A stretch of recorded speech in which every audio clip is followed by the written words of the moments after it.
It is August 11th. We're feeding the duck. BOINC Radio. You can hear the sound, the music, right? Because otherwise it just sounds Oh, like so I I'm totally usually going to the beat. Welcome all to what is sure to be the last episode of the BOINC Radio podcast.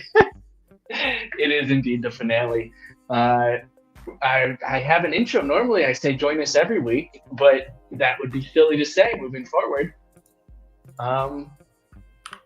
Good day as we look back on this, the finale of the BOINC Radio podcast, and all the beverages Mark Deltas, whatever, has drank, all the boinks we've boinked, all the what would you call them, project briefs we've briefed, project briefs, the projects we've briefed, and all the stupid stuff I've said over the years.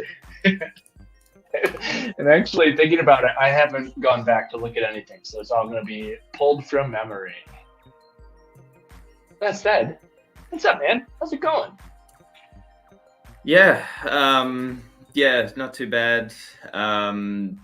Just really busy in life, and I wanted to make this episode kind of the last one, because not too keen on continuing this series.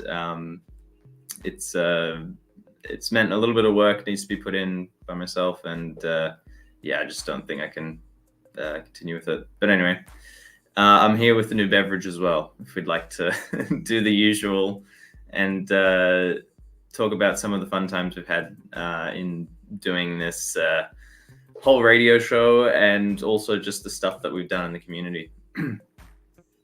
I eagerly await your beverage. And just so you know, I'm also very happy to I'm not happy. I'm also very busy. This will free up a lot of time. That will be very nice. You do more work, the grunt work behind the scenes. This past year, I did a lot for the first 2 years. So, sad to see it go. Happy to see it leave, or whatever.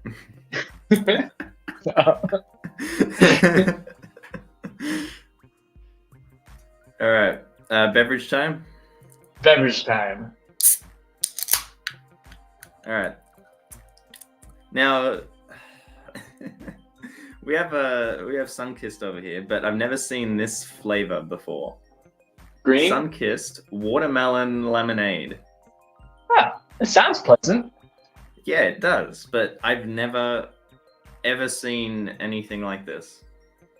Like, you usually either see you'd see like the typical orange flavor, or I think there's like a blueberry flavor somewhere, but never before have I seen watermelon lemonade.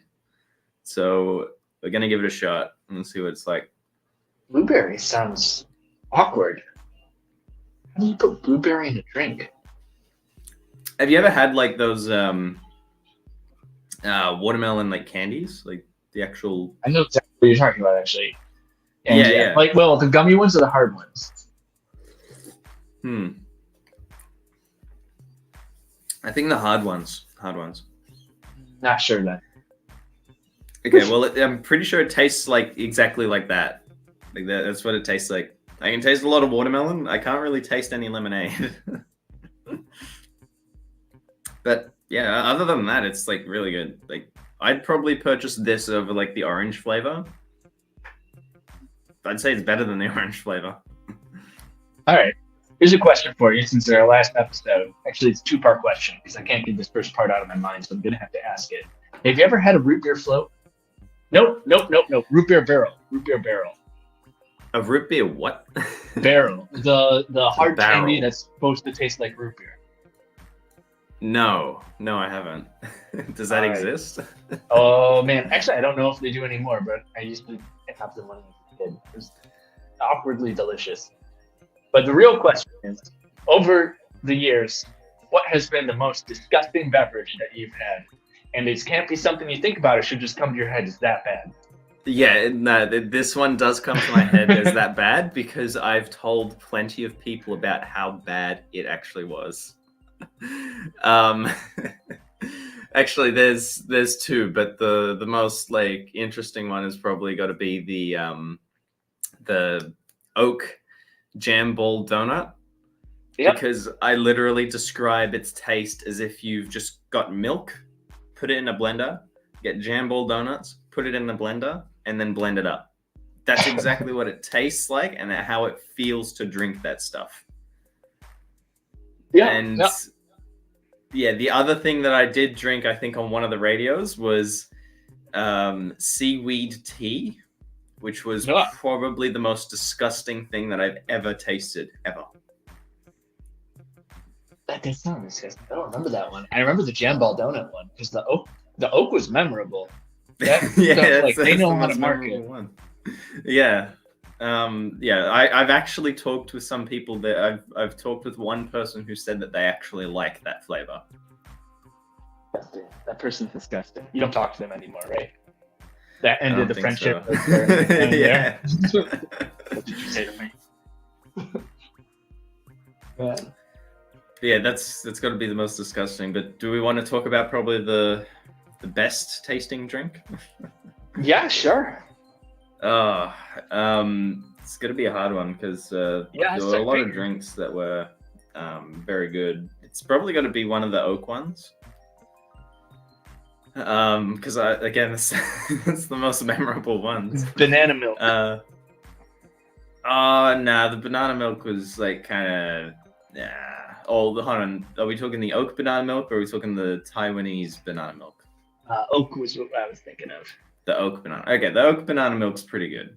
But there was definitely some other ones which I think were probably more interesting. I think it's going to sound so boring, but I think just oak chocolate. Just oak chocolate. You can't beat it. Just that's straight why chocolate milk. Yeah. Yeah. That's the king. That's the king of oaks. Like the one that probably comes closest to that is choc mint from oak, because that one was pretty good. But yeah, no, chocolate just rules them all, I think. That makes sense.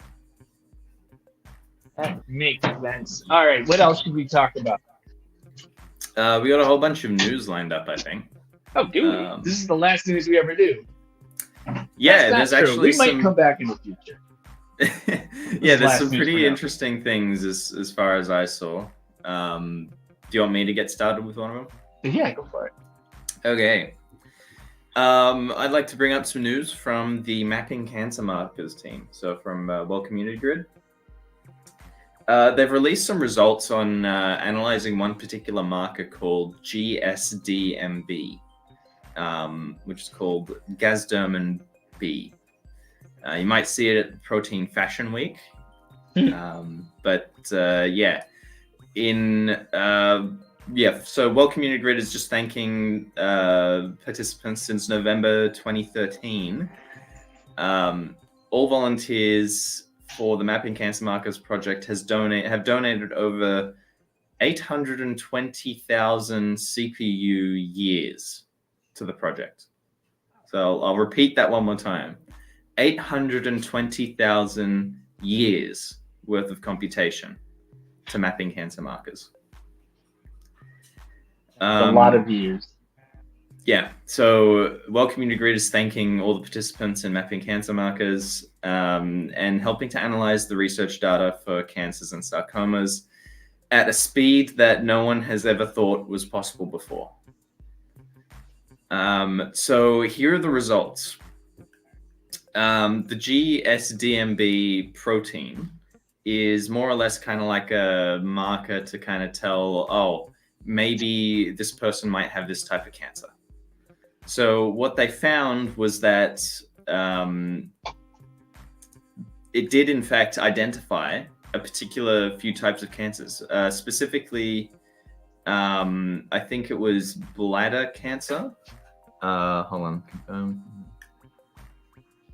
You found, so an association with GSDMB has been found between gastric cancer, breast cancer, and bladder cancer, along with a few other types of cancers as well. So they're able to identify which type of cancer a person might have, and also they're what's this other one?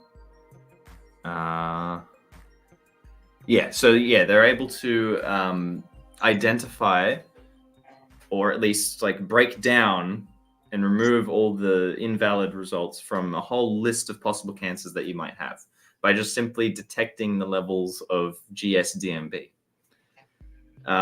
Interestingly enough, I went and looked at it on something called UniProt, which is like some sort of like protein database, and it is actually pretty cool. I'm going to post the link in the chat. I'm going to call this the Dorito protein because it like looks like a Dorito. But yeah, so mapping cancer markers was able to like successfully prove that this particular marker does in fact like identify gastric cancer, breast cancer, bladder cancer, and a few other types of cancers as well. Very cool. Yeah. It's 800,000 years of processing power. 820,000 years in the making, all between 2013 and now. So over 10 years, we did 820,000 years. That's insane. Yeah. We identified it. We did a bunch more stuff. So I don't have the news in front of me, but I will bring up that there was that one alone, mapping cancer markers. Generally, any World Community Grid project did a lot of work. I remember saying osteopotin a lot, the FOXO1 gene. World Community Grid over the years, since we've been doing this, has done like Zika, gotten Zika candidates for vaccines. I mean, there's a huge COVID push. There's a new project over pandemics. There's been so much work, so much results that's come out of World Community Grid in particular, and some of the other projects as well. It's been very fun to be able to share it on a recording for everyone. I know everyone is very excited when something happens. Nice to see people celebrate together. Absolutely, and it's always nice to see stuff coming out of BOINC projects, new papers being released, new results. Keeps everyone engaged, and yeah, just encouraging project admins to publicize their works a lot more because it's very important. But yeah, what else? What other news we got? Okay, there is a new paper that has been released, not from any particular project, but on BOINC in general. It is titled "The Democratization of Science: Analysis of the Voluntary Distributed Computing Platform BOINC." It is a master's thesis by Antonio Serrato, and the original is in Italian. So they have also a translated version as well. That's pretty cool. Yeah, just quickly reading the abstract. The goal of this thesis is to analyze the relationship between computational volunteers distributed on the BOINC platform and the researchers. BOINC is a platform distributed, blah, blah, blah. So it looks like it's just exploring how the community interacts with various projects. Special emphasis will be placed on the communication between researchers and volunteers as a fundamental pivot for a relationship of mutual and loyal cooperation. Very cool. It is quite an extensive paper by the looks of it. So, yeah, highly recommend people give it a little read. Yeah. Oh, and they document the history of BOINC and everything. So that's also awesome. Yeah. So check that out. That's on the official BOINC forum. So like the boinc.berkeley.edu. You can go and check it out there. You want me to just keep rolling with the news? Yeah, just keep going with it. Okay. We have a pretty interesting result from RakeSearch. So RakeSearch was investigating Latin squares of order 14, I think. And they did some numerical analysis on it for what are called diagonal traversals, I think. And they managed to break a record. So the online encyclopedia for integer sequences lists the minimal number of traversals, the minimum number of possible diagonal traversals, whatever that means. I didn't manage to actually figure out what that means. They originally listed it as 488,000. And as a result of rate search, they've been able to prove that the minimum number is actually 490,000, according to their latest calculation from the project. So that's kind of a cool thing. Yeah. I mean, I don't fully understand, but still cool. Yep. And then other quick news, the African Rainfall Project from World Community Grid is getting a storage upgrade. These guys require a lot of data. Yeah, for the extra 5% of rainfall or whatever it is. Yeah, they need some more storage tanks. Yeah, so here we go. At this moment, there is about 300 terabytes in more than 4 million files. So that's the kind of data that they have to deal with. Like a third of a petabyte of data. And 4 million files. There's a lot of file management. I love to see how they files. Yeah, so they're currently having trouble finding a cloud service provider to host all of that. Really? Yeah. Also, I think you're cutting out a bit. Sorry. Send me this thing. I'm gonna try and find these folks some storage. I got disks, bro. I don't think that's gonna help. We also need the bandwidth too. Here's a news article. Is it in the chat? Hot storage, cold storage? No, it's pretty much like hot storage. Like the data needs to be available, and the bandwidth that they need for it is like insane. Like the amount of data that they have to transfer is like huge.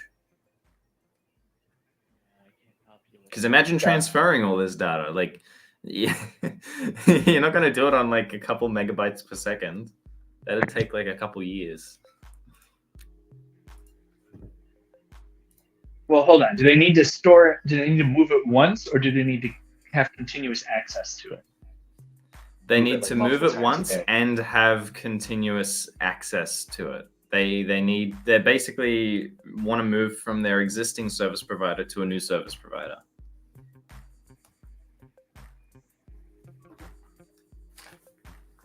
As far as I read. But anyway, one last piece of news. Jurasum at Home is back. I didn't even know Jurasum at Home was still doing stuff. There's a new project that they've released underneath Jurasum at Home. And let me just find that because I lost it. I got the tab open, but I don't know the thing. Yeah, here we go. So current goal, testing and comparison of heuristic methods for getting separations of parallel algorithms working in the CAD system for designing logic control systems. What the hell does that mean? As far as I know, it's got something to do with like creating and understanding algorithms that run on logic systems. So not exactly a CPU, but something a bit more simpler than a CPU.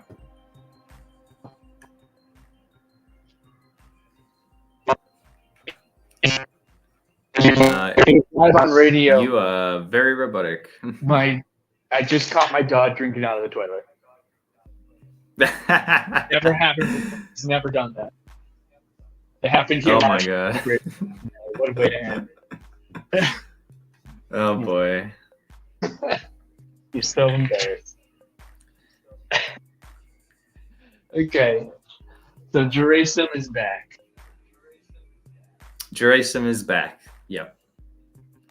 So yeah, if you want to go and like, it actually, Gerasim is like very similar to DHEP, the DHEP project. Not exactly the same, but for those that are that were interested in DHEP, they can go to Gerasim, and they're almost doing kind of the same thing. All right. Good stuff.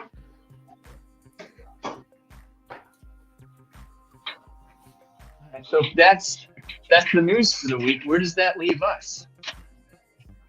At the finale of the finale. Finale of the finale. The things we didn't get to do. We never did Protein Fashion Week. We never got the BOINC workshop in Australia. What else? That's about it. We did a lot of stuff. I never got to review the flavors of deodorant that I have. I'm kind of glad that never happened.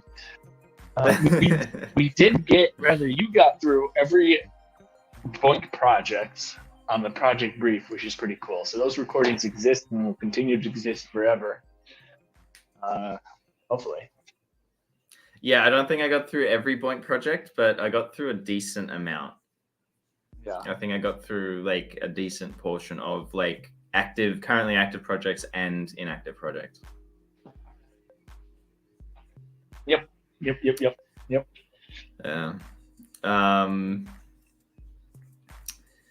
I remember the good old days when we were doing manual recording. Sorry, not manual recording, manual editing. Yep. Where we didn't just decide, you know what, just cut it off at the ends and ship it. Yeah. That was a lot of work to do that. Yeah. And then the migration to like StreamYard and all that made it really hard to kind of like find all the like really old episodes. I think at a moment there where I think we may have lost some of the episodes. They're all somewhere. They're out. Yeah, they're somewhere on the internet. Yeah. I think there's a bunch on YouTube still, and some might still be on Library. We had 20,000 followers on Library at one point. I remember that. Yeah. What happened to Library? Well, Gary Gensler, the SEC, shut down the company. Oh, right. Yeah. Well, BOINC still lives on. One thing that I do want to see come out of BOINC in the future is kind of like a refactor, I guess. I want to kind of see like the whole system like get reborn into something a bit better and more modern. Because we have tools nowadays that we can use to really quickly develop software. It would just be like really nice to kind of see a refresh of this and get some either funding or participation or something in here to kind of kickstart the community again. That would be nice. We do have one strong outcome that has the potential to turn into that, which is the Science Commons Initiative. Yeah, that's what it's for. And I really hope that we do find the right opportunities to kind of refresh this whole community. Yep. And meanwhile, BOINC continues to go. I think we're going to continue trying to get more projects to use BOINC and more people to compete with one another to find the most cancer markers or find the most pulsars or etc. I'm still waiting to find my pulsar. I still haven't found a pulsar yet. I'll tell you what, we come back for a special episode the day you find your pulsar. Okay. Yeah. I'll write that down somewhere. 30 years later. I wonder if they'll still be posting those certificates 30 years later. Yeah. All right. Well, let's sign off. Let's close it down. We'll say you. Thanks everyone for watching all the episodes. If you did dedicate yourself to watching all of the episodes. Here's some people who showed up every week like Toadstone's here in the chat still. We had some people who listened. We had like a dedicated 60 people a week at least. It's awesome. Yeah. So I hope that anyone who watched these BOINC radios were took some stuff away from it. Was happy to see that the community is still living on, and hopefully inspired some people to do some other work as well. And yeah, a little bit sad to see it go, but who knows? Maybe you'll see our faces around again. Absolutely. I mean, I don't think either of us are leaving BOINC. I think we're just we're not leaving out BOINC. Of bandwidth. Yeah, out of yeah, bandwidth. we're just leaving BOINC Radio. Yes, sir.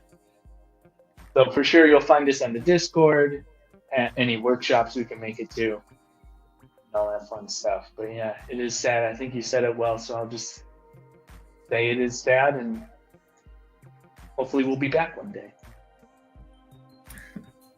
So here we are. Don't join us next week here on the BOINC Network Discord server for another episode of BOINC Radio. But definitely shoot us a message if you want to say hello. Thank you, everyone. Thank you indeed.